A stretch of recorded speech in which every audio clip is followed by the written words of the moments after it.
నమస్కారం గురువు గారు. నా పేరు రాజా. నేను సివిఆర్ జిఎంసి హై స్కూల్లో 9వ తరగతి చదువుతున్నాను. గురువుగారు, ప్రస్తుత పోటీ ప్రపంచంలో విద్యార్థులు అయిన మేము ఒత్తిడిని ఎలా అధిగమించాలి గురువుగారు? మంచి ప్రశ్న వేసావయ్యా. కానీ నీ ప్రశ్నని అభినందించడానికి కారణం ఏమిటంటే అది కేవలం వ్యక్తిగతంగా నీకు మాత్రమే సంబంధించింది కాదు. ఇవాళ అనేక లక్షల మంది విద్యార్థులకు ప్రతినిధిగా నువ్వు ఈ ప్రశ్న అడిగావు. చాలా మంచి ప్రశ్న. ఒత్తిడిని ఎలా అధిగమించాలి? ఒత్తిడిని అధిగమించడానికి ఎప్పుడు రెండు పరిష్కారాలు ఉంటాయి. ఒకటి ఆత్మవిశ్వాసం, రెండు ప్రణాళికాబద్ధమైనటువంటి జీవితం. ఆత్మవిశ్వాసము అంటే నువ్వు చదువుకున్న దాని మీద నువ్వు నమ్మకం పెంచుకోవాలి. నాకు ఇచ్చిన సిలబస్ ఏదుందో దాన్ని బాగా చదువుకున్నాను. మాస్టారు చెప్తున్నప్పుడు చాలా జాగ్రత్తగా విన్నాను. నాకు ఏదైనా అర్థం కాకపోతే మాస్టర్ని అడిగాను. ఆయన నాకు ప్రేమగా చెప్పారు. ఇన్నాళ్ళు హోంవర్క్ చేశాను, ఇంత నోట్స్ రాశాను, ఇన్ని టెక్స్ట్ బుక్స్ చదివాను, నాకు చాలా విషయాలు తెలుసు. కాబట్టి ఇప్పుడు అందులోంచే 10 ప్రశ్నలు ఇస్తారు, అది కాకుండా ఎక్కడి నుంచో ఇవ్వరు. కాబట్టి నేను తప్పకుండా వ్రాయగలను అని ముందు నీ మీద నువ్వు ఆత్మవిశ్వాసం పెంచుకుంటే నువ్వు చాలా హాయిగా ప్రశాంతంగా పరీక్షకి వెళ్ళగలుగుతావు. అట్లా కాకుండా నువ్వు ఏదో భయంతో నేను చదివినవి నాకు జ్ఞాపకం వస్తాయా, నేను అన్నీ చదివానా, నేను వదిలేసినవి ఏమైనా వస్తాయా అన్న బెంగ పెట్టుకోకుండా నీ మీద నువ్వు విశ్వాసాన్ని ముందు పొందగలగాలి. 2, నువ్వు ఇవాళ పరీక్ష ఉంది అంటే నిన్న రాత్రి నుంచి చదివితే నువ్వు బెంగ పెట్టుకోవాలి, ఒత్తిడి పడాలి.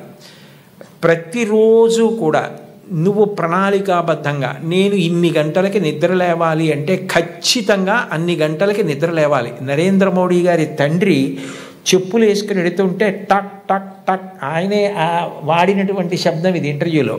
టక్ టక్ టక్ అన్న శబ్దం వినపడితే గడియారాలు దిద్దుకునేవారట. 4:30 మోడీ గారి తండ్రి వెళుతున్నారని చెప్పి, దామోదర్ గారు వెళుతున్నారని చెప్పి. అంటే అంత ఖచ్చితంగా సమయపాలన అలవాటు కావాలి.